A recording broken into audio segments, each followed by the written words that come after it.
hukumnya HP bukan Al-Quran. Jelas, tetap ini hukumnya HP bukan Al-Quran. Kita taruh apapun dalamnya, tetap ini hukumnya adalah HP bukan Al-Quran. Jelas?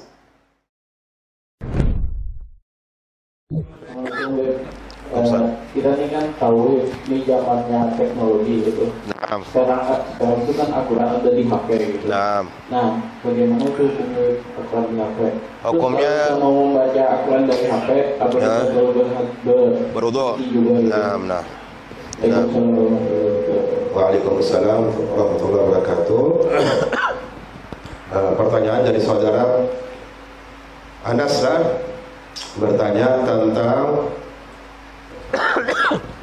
Al-Quran yang sekarang ini banyak ada di HP, ada aplikasi Al-Quran dari. Mungkin yang tadi yang dimaksudkan oleh saudara kita Anas, bagaimana caranya kalau kita baca Al-Quran, apakah ada syarat-syaratnya seperti itu? Dari antara syaratnya apa? Harus kita di dalam keadaan Al-Quran, dalam keadaan berwudu, atau kita memegang HP ini dalam keadaan wudu juga, atau seperti itu. Jadi Al-Quran yang ada di HP itu, kalau andaikan kita membaca Al-Quran dengan HP kita, itu tidak syarat berwudu, boleh-boleh saja, karena itu tetap dinamakan HP. Yang kita pegang ini tetap dinamakan HP, walaupun kita mengandak apapun, kita andak Al-Quran di dalam HP. Bisakah HP kita ini dikatakan Al-Quran? Mana Al-Quran? Mana Al-Quran? Mbak, mereka mendapat telepon dulu yang dikiau Al-Quran. Mana Al-Quran? Karena mungkin, karena di sini ulama sepakat bahwasanya hukum yang diterapkan membaca Al-Quran langsung dengan Al-Quran itu beda dengan membaca Al-Quran di waktu kita memegang HP. Artinya, kalau kita baca Al-Quran lewat HP, kada syarat berwudu. Tapi kalau kita baca Al-Quran dari Al-Quran langsung, harus di dalam keadaan berwudu, sesuai yang dikatakan oleh Allah Subhanahu wa taala di dalam Al-Qur'anul Karim, la yamassahu illal mutahharun. Tidak boleh memegang Al-Quranul Karim kecuali orang di dalam keadaan suci.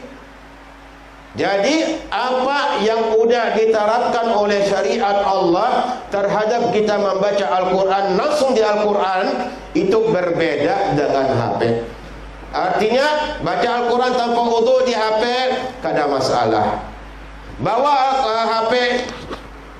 HP misalnya ke dalam WC kada masalah, karena itu tetap fungsinya namanya HP bukan Al-Quran. Yang kada boleh Al-Qurannya. Al-Quran kada boleh harus dalam keadaan berwudu, dan tidak boleh kita membawa Al-Quran di tempat-tempat yang kotor. Nah itu jelas kada. Artinya kada wajib untuk suci, tapi di situ kita bahas bersama-sama di segi adab. Kalau segi adab itu berbeda, tapi bukan diharuskan di segi adab. Artinya kalau dia baca Al-Quran di HP, disunnahkan dalam keadaan berwudu, karena lebih afdal. Kenapa? Kalau kita lengkapkan sunnah Nabi Muhammad, itu berarti apa? Kita akan mendapatkan pahala berlipat ganda. Contohnya baca Al-Quran dengan wudu beda, pahalanya beda. Orang baca Al-Quran dengan wudunya itu beda pahalanya. Orang baca Al-Quran yang lain tanpa wudu beda pahalanya. Orang baca Al-Quran memegang Al-Quran beda pahalanya. Orang baca Al-Quran udah hafal, kada perlu lagi megang Al-Quran, saya hafal misalnya, itu pun beda pahalanya. Bagus mana orang yang hafal langsung baca Al-Quran dengan orang memegang Al-Quran? Lebih afdal orang yang memegang Al-Quran walaupun ini hafal. Kenapa? Karena di situ ada beberapa pahala. Kalau orang membaca Al-Quran sekadar dia hafal saja, udah di otaknya Al-Quranul Karim, berkat dia menghafal Al-Quran, dia akan mendapatkan pahala dari Allah Subhanahu wa taala hanya membaca Al-Quran saja. Itu pahala dia. Tapi kalau orang baca Al-Quran, yang memegang Al-Quran, dia akan mendapatkan 3 pahala. Yang pertama pahala membaca Al-Quran, yang kedua pahala memegang Al-Quran, yang ketiga pahala memandang Al-Quran. Beda enggak? Ada perbedaan. Nah oleh karena itu tadi pada intinya tadi pertanyaan saudara kita Anas, bahwasanya persyaratan yang ada kita memegang Al-Quran secara langsung dengan membaca Al-Quran di HP itu berbeda. Artinya yang ada di Al-Quran langsung itu ada syarat-syarat, ketentuan, kewajiban-kewajiban yang telah ditentukan oleh Allah Subhanahu wa taala sesuai firman Allah, la yamassahu illal mutahharun, tidak boleh memegang Al-Quran kecuali orang yang tahir, yang suci. Tapi masalah HP kada masalah. Kada baudo ulun baca beb boleh. Kasihan karena akhirnya anak misalnya ada aplikasi Al-Quran di HP, hendak bawa HP baudo dulu, hendak bawa HP baudo dulu, hendak ke kantor baudo. Kenapa? Karena HP ini penting bagi orang hendak berhubungan, ingin ada urusan-urusan yang lain. Takutnya apa? Oh ini ada Al-Quran jar. Kada, karena tetap itu fungsinya namanya adalah HP, bukan Quran. Ingat, bukan Al-Quran. Jadi arti tadi kenapa Pak kalau baca tanpa wudu boleh saja, karena itu tetap hukumnya HP bukan Al-Quran. Jelas, tetap ini hukumnya HP bukan Al-Quran. Kita taruh apapun dalamnya, tetap ini hukumnya adalah HP bukan Al-Quran. Jelas? Ini ada kadang-kadang kita terus terang aja ada yang misalnya memberikan fatwa yang kada boleh, harus wudu, harus ini, itu keliru. Dan hukumnya mana dan fatwanya dapat dari mana? Nah, fatwanya apa? Karena di situ disebutkan apa? La yamassahu illal mutahharun, yang artinya yang dipegang Al-Quran pada memegang HP. Adakah syarat di dalam kitab fikih orang memegang HP harus dalam keadaan berwudu? Tidak ada. Karena HP Al-Quran adalah Al-Quranul Karim. Oke, jelas? Pak Anas semuanya mungkin dapat faedah. Mungkin ya para hadirin yang di luar sana insyaallah paham masalah ini, perbedaan Al-Quran yang langsung dengan Al-Quran yang ada di aplikasi di dalam HP. Nah itu.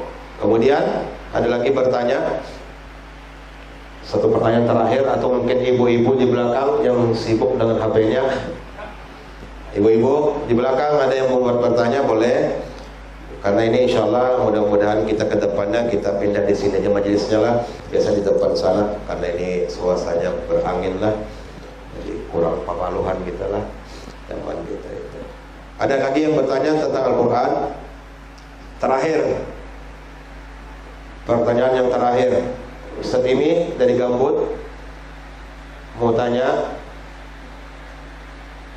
Amang Suri dari Sony Batang mau tanya, atau jamaah-jamaah kita di Palangkaraya mau tanya. Habib Guru Abdurrahman, Fadal Guru Abdurrahman, Masya Allah Guru Bungas. Siapa lagi? Habib Hamidan ada bertakon lagi. Habib, para habaib, Fadal Bibna. Enggak. Enggak. Itu tidak boleh. Kalau udah nyata-nyata kita udah buka, kita buka udah HP-nya ada ayat-ayatnya kelihatan jelas, kita bawa di WC, itu artinya apa? Pengkhianat dari menghina dengan Al-Quran, Pak. Membawa Al-Quran di WC udah tahu, terbuka. Tapi kalau dalam keadaan mati kan ada masalah, sebujurnya udah mati ada masalah. Tapi kalau ingin misalnya Anda buka aja satu lembar ayat bawa WC, ini HP juga, nah itu pada boleh, itu udah di luar akal sehat udah orang seperti itu, karena itu tetap aja menghina. Enggak.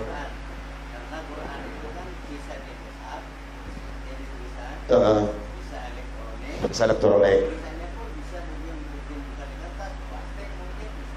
Di plastik gimana?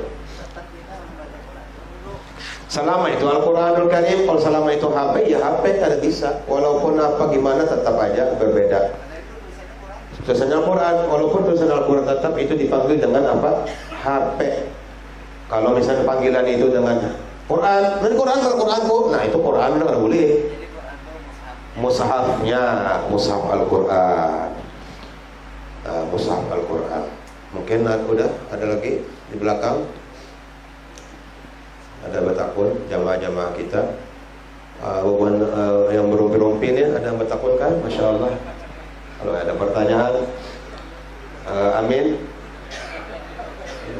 Ini kalau orang gak ada bertakun berarti beb lah, berarti buahnya paham aja udahlah. Alhamdulillah benar udah kalau paham lah. Kamu ini aja pian gitu di hati ya. Itu mudah-mudahan bermanfaat. Pesan kita pada malam hari ini yaitu hikmahnya apa? Jagalah kehormatan Al-Quran dan amalkanlah apa isi di dalam Al-Quran. Itu yang utama lah, karena itu adalah firman-Nya Allah Subhanahu wa ta'ala. Itu mungkin ulun sampaikan olpian. Insyaallah kelanjutan di minggu depan, insyaallah pembahasan kita tentang fadilah suratul Fatihah. Jadi kita nak dengar bagaimana kedahsyatan suratul Fatihah dan bagaimana kemuliaan suratul Fatihah, dan waktu Allah menurunkan suratul Fatihah apa terjadi di bumi ini. Semuanya ada cerita-cerita yang disampaikan oleh Rasulullah sallallahu alaihi wasallam. Insyaallah kita bahas di majlis yang akan datang. Allahumma ja'al jam'ana hadza jam'an marhuma wa tafarruqana ma'a tafarruqil ma'suma wa la taj'al fina wa la 'alaina syaqiyyan wa la mahruman bi fadlika wa judika wa karamika ya arhamar rahimin ya arhamar rahimin ya arhamar rahimin sallallahu alaihi wasallam Muhammadin walhamdulillahi rabbil alamin. Qala Nabi Muhammad sallallahu alaihi wasallam afdal dzikir fa'lam annahu la ilaha illallah la ilaha illallah la ilaha illallah la